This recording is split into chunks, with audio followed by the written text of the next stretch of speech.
Halo, selamat pagi. Bagaimana kabar kalian hari ini?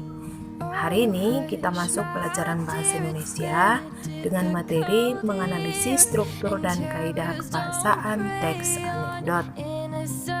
Adapun tujuan pembelajaran kita kali ini, setelah kalian menonton video ini, kalian diharapkan mampu menganalisis teks anekdot dari segi struktur dan kebahasaan. Langsung saja simak penjelasan singkat dalam video berikut ini.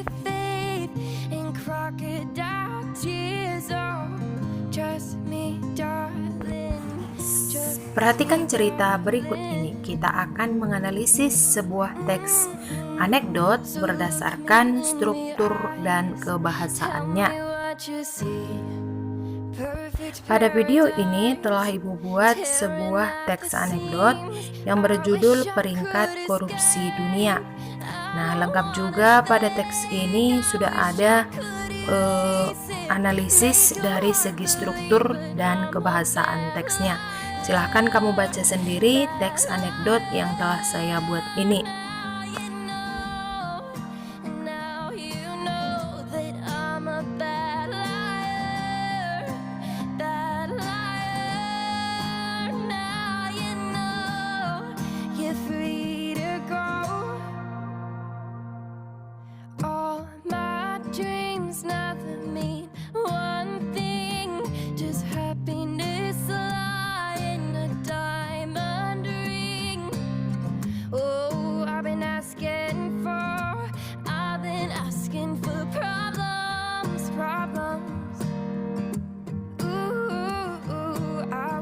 My war on the world inside.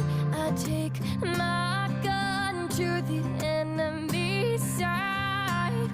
Oh, I've been asking for problems.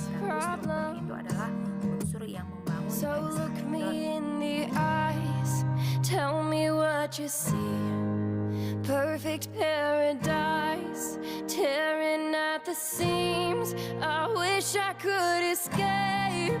I don't wanna think. I wish I could erase it, make your heart believe that I'm a bad liar, bad liar. Now you know that I'm a bad liar.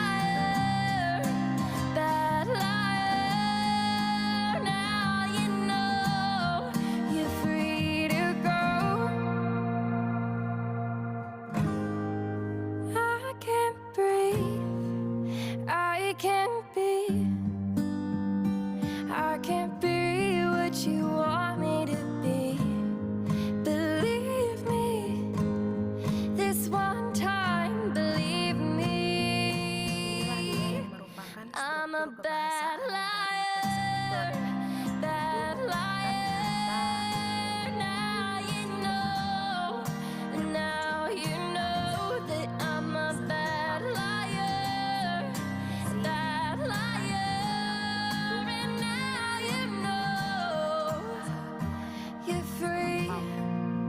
Nah, berikutnya yaitu menggunakan kata seru untuk menunjukkan ekspresi yaitu terkejut, kagum, dan sebagainya. Nah, kemudian yang berikutnya menggunakan ungkapan bahasa yang maknanya dianggap lucu dan menyebabkan orang tersenyum. Nah, kesimpulannya bisa kamu lihat pada slide berikut ini.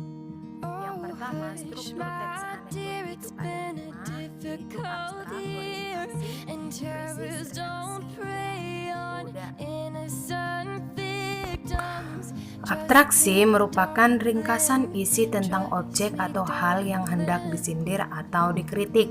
Sedangkan orientasi ini merupakan cerita yang dilanjutkan dengan pengenalan terhadap pelaku dan peristiwa. Jadi pada bagian orientasi inilah pengenalan, yaitu pengenalan pelaku, kemudian pengenalan tempat, dan arah dari cerita tersebut.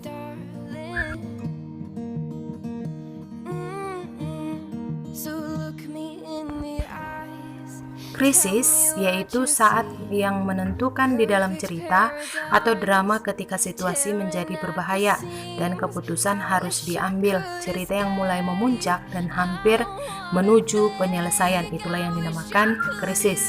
Kemudian yang berikutnya reaksi. Reaksi itu merupakan tanggapan terhadap suatu aksi ataupun jawaban terhadap permasalahan yang diajukan pada tahap krisis. Kemudian yang terakhir itu koda, yaitu bagian terakhir sebagai penutup yang memuat penegasan terhadap hal yang dikritik dan disindir. Nah, kesimpulan sebagai kaidah kebahasaannya yaitu bisa kamu lihat pada slide berikut ini. Yang pertama, menggunakan kalimat yang menyatakan peristiwa masa lalu. Yang kedua, menggunakan kalimat retoris, yaitu kalimat pertanyaan yang tidak membutuhkan jawaban. Yang ketiga, menggunakan konjungsi sebelum kata penghubung yang menyatakan hubungan waktu seperti kemudian, lalu, dan sebagainya. Yang berikutnya, menggunakan kata kerja aksi seperti menulis, membaca, berjalan, dan sebagainya. Kemudian menggunakan kalimat perintah yaitu imperative sentences. Nah, yang terakhir itu adalah menggunakan kalimat seru, khusus untuk anekdot yang disajikan dalam bentuk dialog. Demikianlah pembelajaran kita kali ini. Semoga apa yang saya jelaskan tadi dapat kamu pahami dengan baik. Namun jika kamu belum memahaminya, bisa langsung kamu tanyakan melalui WA pribadi Ibu. Pada pertemuan kita berikutnya, kita akan mengadakan ujian tengah semester. Jadi Ibu harap kalian mempersiapkan diri kalian dengan baik-baik.